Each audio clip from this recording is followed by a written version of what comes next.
Now time for the 7 things you'll be talking about today. Number 7. A recent report from Autos Drive America, something I read all the time, and the American International Automobile Dealers Association. Get me away from those reports for a second.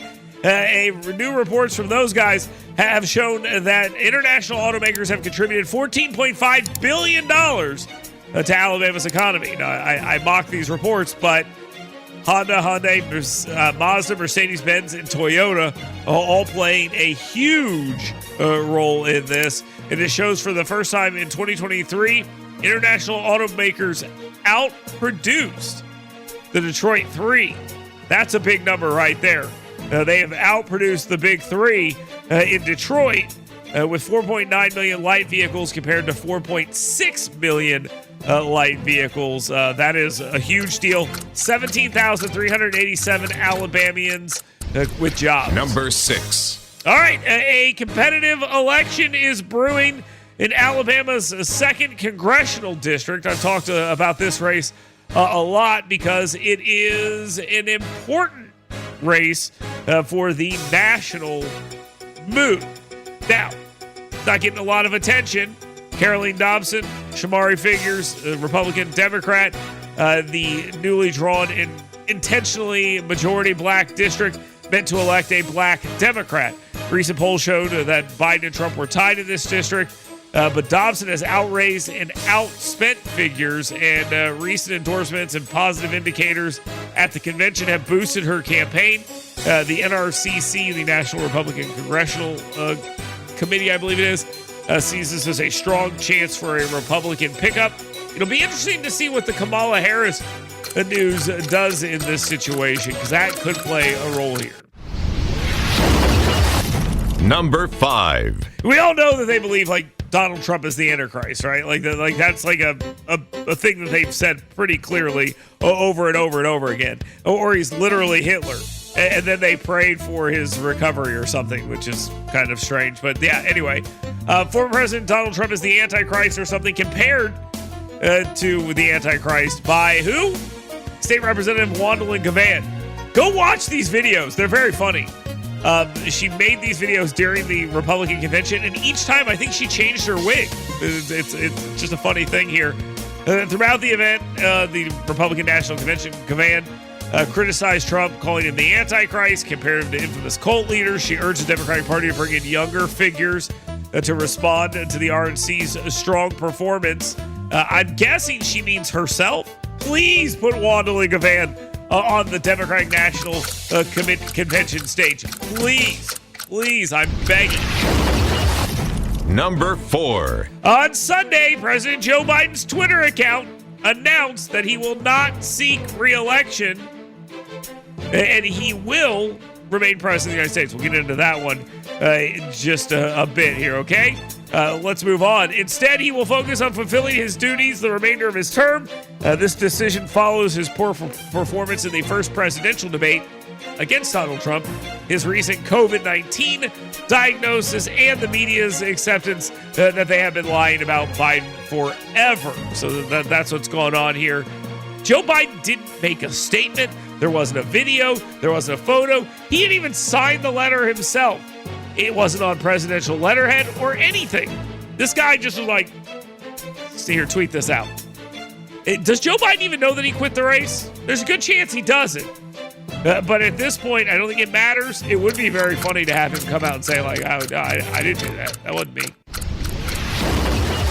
Number 3. Well, the American media will flip on a dime and declare that Vice President Kamala Harris is an accomplished person, principled, very smart, and well-liked. None of those things are true. But they need a narrative to create a victim the left's talking heads really, really need. And the best way to do that is to pretend that she's something she's not, so when anyone points out what she actually is, they can go, this is what it's like being a black woman in America. And that's how they're going to frame it. Anyway, she's got a net unfavorable rating of negative 14.2. They show her losing in every swing state by a larger margin than President Joe Biden does, although there's internals that show something different. Okay, great. And her status as an unlikable gaffe machine is well entrenched, but the media will need to fight on and protect her from potential challengers like Joe Manchin. Number 2. Much like when President Joe Biden was found to be unable to stand trial because of his mental abilities after foregoing his earned nomination as Democrat nominee for president, old man Biden will continue trying to pretend he is calling the shots in the White House. Can't put him on trial because he's too old. Can't run for president because he's too old, but can still be president. See, if he didn't have to run, he could just stay president forever. So obviously everyone, and I mean everyone on the right, is calling for President Joe Biden to drop the title to Vice President Kamala Harris, which sounds like a terrible idea for so many different reasons. I hate it. I hate this idea, but I understand what they're doing. Joe Biden is not going to give up the presidency. If he is alive, he will remain president. But I did say if he was alive, he'd run for president. So we'll see.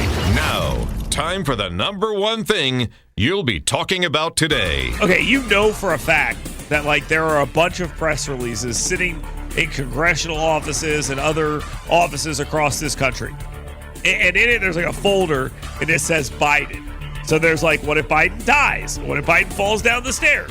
What if Biden stays in the race? What if Biden drops out? So they went and they grabbed the what if Biden drops out of the race press releases, and they sent those out.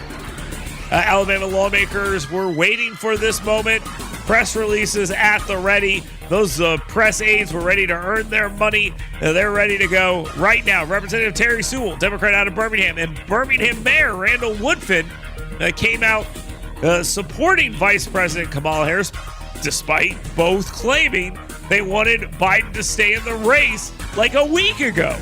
Now all of a sudden, Kamala Harris is the greatest thing that's ever happened to the Democratic Party and possibly America. The world? Maybe. On the right, mostly all Republicans demanded Biden relinquish the presidency because of his diminished capacity. U.S. Senator Tommy Tuberville, a Republican out of Auburn, declared this, quote, Biden was never mentally fit to be president. United States Senator Katie Britt, Republican out of Montgomery, said this. She laid out how Harris failed on her assignment as a VP and at the border, saying this administration's border czar is the last person who should be entrusted with the nation's future. So you have a bunch of different things happening right now, and everyone is trying to get their licks in, as they should. I'm not suggesting this isn't what should be happening. This is exactly how this stuff goes down. But Kamala Harris is an incompetent fool, and America is going to have to deal with that because she is in charge. She's going to be running the show here, and maybe Joe Biden drops out eventually, like Republicans are demanding. Maybe he hangs on until the very end. I would love to be in that White House after Donald Trump wins the election. That's gonna be a lot of fun. It's gonna be a lot of fun for the couple of months that goes on, and then Kamala Harris gets to stand up and do the job Mike Pence did.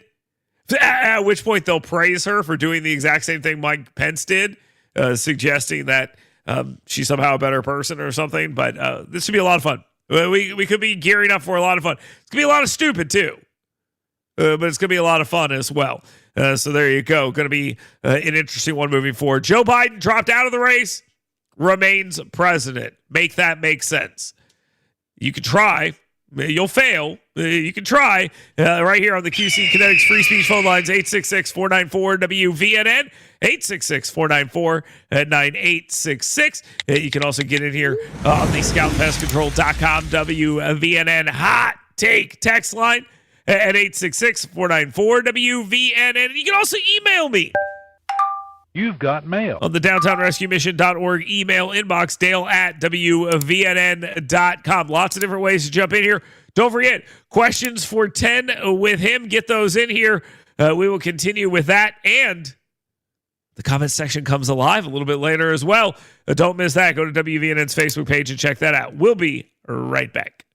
Get WVNN's Dale Jackson's 7 Things You Should Be Talking About Today right in your email box every morning. Go to YellowHammerNews.com and sign up today.